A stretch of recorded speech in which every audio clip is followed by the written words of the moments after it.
గురించి కాదయ్యా, ఇవాళ ఏంటని అడుగుతా ఉన్నా. నువ్వు అంతా చెప్పావు, రామాయణం అంతా చెప్పావు, కానీ అసలు కథ చెప్పలా. నేను అడుగుతా ఉన్నా, ఏమండి రామానాయుడు గారు, మీరు ఈ పిల్లకి ఇచ్చా, ఈ పిల్లకి ఇచ్చా, ఈ పిల్లకి ఈ పిల్ల అన్నది అందరికి ఇస్తారా? ఎవరా? ఇది చెప్పలా.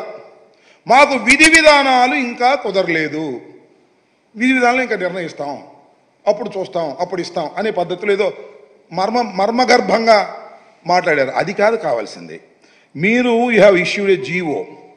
దీనికి విధి విధానాలు ఏంటి? దీనిలోనే ఉన్నాయో జీవోలో.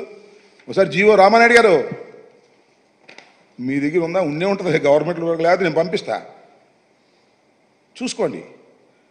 విధి విధానాలు చాలా క్లియర్గా ఉన్నాయి దీనిలో.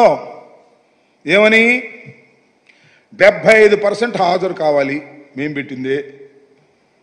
బిలో పావర్టీ లైన్లో ఉండాలి, మేం చెప్పింది. ఆధార్ కార్డు అనుసంధానం కావాలి, మేం చెప్పింది. బడికెళ్ళే ప్రతి పిల్లవాడికి మీరు ఇస్తా ఉన్నారు, బడికెళ్ళే పిల్లవాడి తల్లికి మేము 1500 ఇస్తా ఉన్నాం. మీ ఒక తల్లి ఉంటే 1500 అని అన్నాం మేము. మీరేమన్నారు? ఎంతమంది పిల్లలుంటే అన్ని డబ్బులు ఆ తల్లికి ఇస్తాం, 2 పిల్లలుంటే 30,000 ఇస్తాం. ఖచ్చితంగా జీవోలో ఏమి రాశారయ్యా బాబు, మీరు గుర్తుపెట్టుకోండి. మళ్ళా మనం చదివినిపించా. మళ్ళా రామానాయుడు గారు మీరు ఎందుకు వచ్చారో నాకు అర్థం కాల. రావాల్సిన ఎడ్యుకేషన్ మినిస్టరు, లేదా ముఖ్యమంత్రి, లేకపోతే ఆ ఎడ్యుకేషన్ సెక్రటరీ.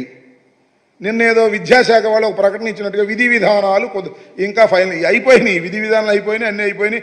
మీరు ఇంకా విధి విధానాల దగ్గరే ఉన్నట్టున్నారు. వాళ్ళు డబ్బులు పంచే పరిస్థితిలో ఉన్నట్టుగా లేరు. మీరు డబ్బులు ఈ అమ్మఒడి దీని పేరు ఏమన్నారు, తల్లికి వందనం వేసే పరిస్థితుల్లో మీరు కనపడలేదు. చూడండి, నేను చెప్తున్నా.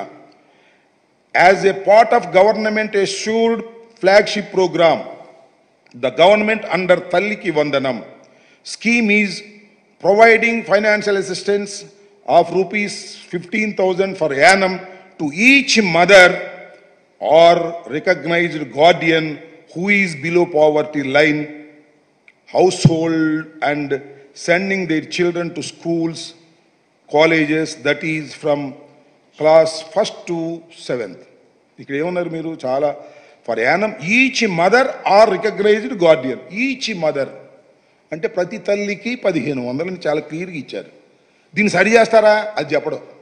విధి విధానాలు కంప్లీట్ కాలేదండి, తూచి వేగంగా అలా చెప్పి వెళ్ళిపోయి తప్పుకుపోయేటటువంటి ప్రయత్నం చేస్తున్నారు. మీరు ఇప్పటికైనా స్పష్టంగా రామానాయుడు గారు చెప్పవలసింది. చెబితే చెప్పని పోను, మాకు అభ్యంతరం లేదు. చంద్రబాబు నాయుడు గారు కానీ, ఎడ్యుకేషన్ మినిస్టర్ లోకేష్ గారు కానీ, మేము ఈ జీవోను మారుస్తాం. జీవో లేకుండా చేస్తారా? జీవోను మారుస్తాం.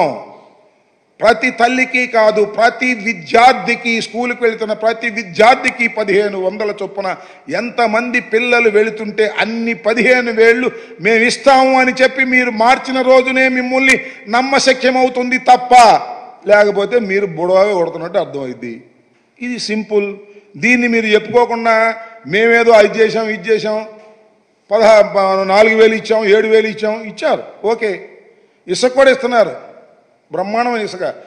ఉచిత ఏంటది? ఉచిత ఇసుక ఇక్కడ అమ్మబడును. ఏంది ఇది? ఉచితమైన ఇసుక ఇక్కడ అమ్మబడును. ఎంతకు అమ్ముతారు? 1,300 రూపాయలు టన్ను ఉచిత ఇసుక. ఉచితమైన ఇసుకను అమ్ముతారంట వాళ్ళు. ఇది మీ పరిపాలన. ఇది ఒకసారి మీరు గుర్తుపెట్టుకోమని కూడా ఈ సందర్భంగా మనవి చేస్తున్నాను. ఇప్పటికైనా నేను ఈ ప్రభుత్వాన్ని చాలా స్పష్టంగా అడుగుతా ఉన్నా, ఈ జీవోను మారుస్తారా లేదా?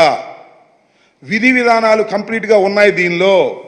మీరు నాలిక మడతేసి తప్పుకోవడానికి ప్రయత్నం చేస్తున్నారు. అందువల్లే ముఖ్యమంత్రి గారు కానీ ఇంత పెద్ద ప్రోగ్రాం, ఇంత ఫ్లాగ్షిప్ ప్రోగ్రాం, ముఖ్యమంత్రి గారు హామీ ఇచ్చినటువంటి ప్రోగ్రాం, ప్రతి బహిరంగ సభలోనూ ముఖ్యమంత్రి గారు మాట్లాడినటువంటి ప్రోగ్రాం, ఈ ప్రోగ్రాంకి అమాయకుడైన మా రామానాయుడిని పంపించి, పాపం ఆయన కూడా ఏదో ఆయన ట్రోల్ అవుతున్నా అని చెప్పి ఆయన పంపించడం కంటే